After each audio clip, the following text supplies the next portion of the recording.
Big boss Malayalam season 7 ഈ സീസണിൽ തികച്ചും വ്യത്യസ്തമായ ഒരു സൗഹൃദമാണ് നമ്മുടെ ഷാനവാസും അനീഷും തമ്മിലുള്ളത്. അങ്ങനെ ഭയങ്കരമായിട്ട് എക്സ്പ്രസ് ചെയ്യുന്ന ഒരു സൗഹൃദമൊന്നുമല്ല.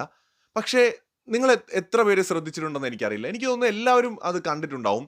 ഷാനവാസ് ഭയങ്കര സീരിയസ് ആയിട്ട്, ഭയങ്കര കലിപ്പിൽ പോകുന്ന സമയത്ത്, എന്ന് വെച്ചാൽ ചിലപ്പോൾ ഓപ്പോസിറ്റ് നിൽക്കുന്ന ആളെ തല്ലും എന്നൊക്കെ പറയുന്ന ഒരു അവസ്ഥയിലേക്ക് എത്തുന്ന സമയത്ത് ചാടി അതിന്റെ ഇടയിൽ വീണിട്ട് ഒരു ഫിസിക്കൽ അസോൾട്ട് ഉണ്ടാവാതിരിക്കാനായിട്ട് എല്ലായ്പ്പോഴും ശ്രദ്ധിക്കുന്ന ആള് അനീഷാണ്.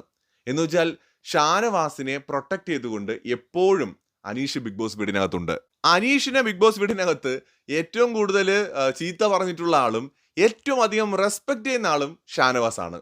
ഏറ്റവും കൂടുതൽ അനീഷുമായിട്ട് ഒരു ഒരു ഹെൽത്തി ഫ്രണ്ട്ഷിപ്പ് മെയിൻറ്റെയിൻ ചെയ്യുന്ന ആള് ഷാനവാസ് ആണ്. മറ്റുള്ളവരെല്ലാവരും അനീഷിനെ പുച്ഛത്തോടെയും പരിഹാസത്തോടെയും നോക്കി കണ്ടപ്പോഴും അനീഷ് മണ്ടനെന്നും പൊട്ടനെന്നും മരക്കഴുതെന്നും ഒക്കെ വിളിക്കുമ്പോൾ പോലും ചിരിച്ചുകൊണ്ടാണ് പലപ്പോഴും ഷാനവാസ് അതിനെയൊക്കെ കാണുന്നത്. അതായത് ഒരു സുഹൃത്തിനോടെന്ന പോലെ, ഒരു സഹോദരനെ പോലെ അനീഷുമായിട്ടൊരു വളരെ മനോഹരമായ ഒരു സൗഹൃദം അവിടെ ഷാനവാസ് നിലനിർത്തുന്നുണ്ട്. ഈ സീസണിൽ തികച്ചും വേറിട്ട രണ്ട് വ്യക്തികളാണ് ഇവര്. ഇവര് തമ്മിലുള്ള സൗഹൃദത്തിന്റെ നിമിഷങ്ങൾ ബിഗ് ബോസിനകത്ത് ഏതൊരു പ്രേക്ഷകർക്കും ഭയങ്കര രസകരമായി തോന്നുമെന്ന് തന്നെയാണ് ഞാൻ വിചാരിക്കുന്നത്. ഇവരുടെ ആ ഒരു ഒരേപോലത്തെ വസ്ത്രമൊക്കെ ഇട്ടിട്ട് ക്ലീനിങ് ജോലികളൊക്കെ ചെയ്യുന്ന തൊഴിലാളികളായിട്ട് നിൽക്കുന്നത് കാണാനും നല്ല രസമാണ്. മാത്രമല്ല ഇന്ന് റിയാസിന് ബിഗ് ബോസ് ഒരു ടാസ്ക് കൊടുത്തല്ലോ, അനീഷിനെ കൊണ്ട് ഷാനവാസിന്റെ അടുത്ത് I love you my friend എന്ന് പറയിപ്പിക്കുക എന്നുള്ളത്.